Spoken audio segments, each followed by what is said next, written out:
Bundy's Garage. Bundy here. Today we're working on a 2002 Toyota Corolla. This will probably apply to a 2003 as well. I'll put a picture right up here or right down there what models this will actually cover. This is a 1.8 liter 4-cylinder engine.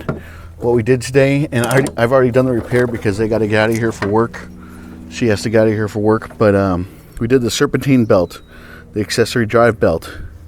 This looks like it was a Goodyear Gatorback belt by the design itself.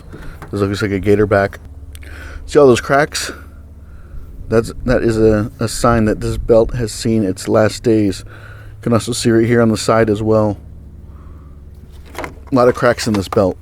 So it's also very flimsy, this belt. So went ahead, don't need that anymore.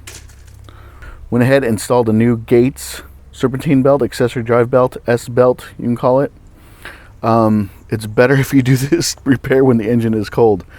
We had to go get parts in the vehicle, so the engine was hot when I did it.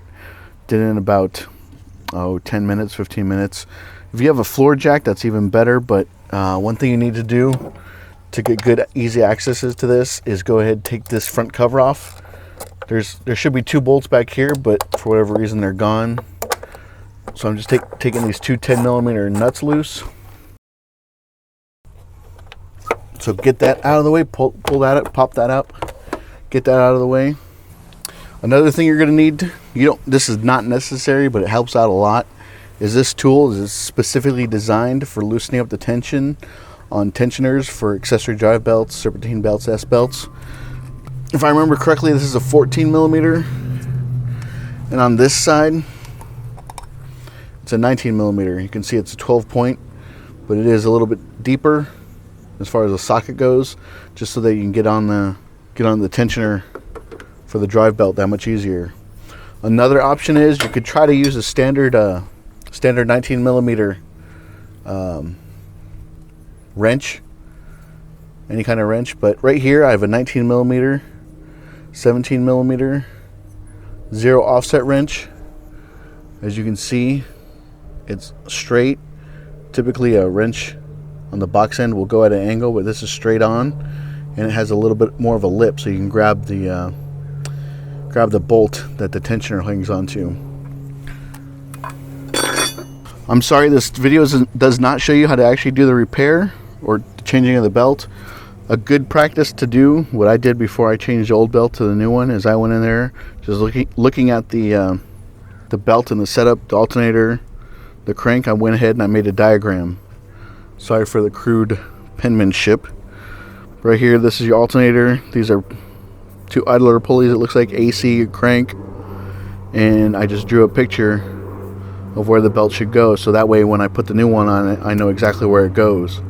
This is a good practice if you don't have the manual for the vehicle, or typically there might be a diagram on the core support or on the hood, but I don't see one. So just to be cautious and always be prepared, make a map, make a diagram of how the S belt should go.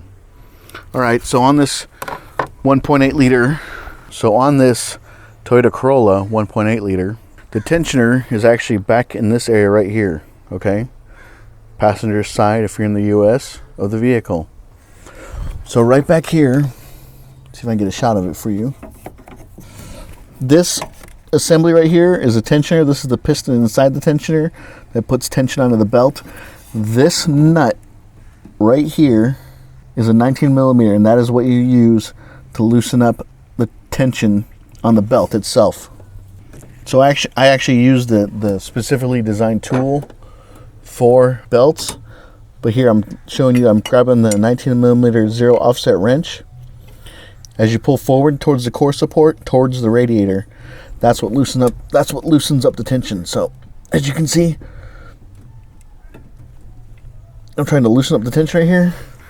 So with the 0 offset wrench on the 19mm nut down there, stem, or you want to call it a nut, for the tensioner, you'd pull this, push the wrench that way towards the core support, towards the radiator, towards the front of the vehicle. And as you do that, it'll actually give you enough slack to go ahead and pull it off the alternator. Once you have it off the alternator, you can go ahead and pull the whole belt off. So if you don't have this tool, which makes it a lot easier just because the leverage, the length of the tool itself, and if you have a 0 offset wrench, the longer you can make this lever for loosening up the tension, the better. It'll make it that much easier. So if you have a standard wrench, like this one here, I know it's a 16, I'm just showing you, this is actually a 19 millimeter bolt right here. But if you have a standard wrench, go ahead, put that on there, and go and put a piece of pipe or even another wrench to get more leverage. So it makes it that much easier to get the belt loose. So put the 0 offset wrench back down there, 19 millimeter. And if you have a friend helping you, your dad, your BFF, your bae, this will actually make it easier. So go ahead, pull it forward towards yourself, and you can see there's slack in the belt on the alternator. You can just pop it off that side, okay? So that's how you get the drive belt, accessory belt, S belt off a 1.8 liter Toyota Corolla. Best practice, go ahead and make yourself a diagram so you know exactly how to put the new one on. If you have a jack stand to jack up the car a little bit, because you might need to get underneath to get the belt onto the crank, that'd be a good practice. I actually did not when I did this because she has to get out of here for work, so I have to wrap this up. I just climbed under the car, reached my hand up, and the crank was actually the last part that I put onto the vehicle. All right, guys. So there you go. If this is really loose, if this tensioner is really loose, so there's slack in it, it's good practice to go ahead and replace the tensioner as well. I was just at O'Reilly's. That tensioner was about $120, just so you guys know. And what is it? May of 2016. Just a quick tip for you guys on this Toyota Corolla 1.8 liter. Some setups might have a spring back there. I'm not familiar with that setup, so this video is specific for the hydraulic tensioner setup.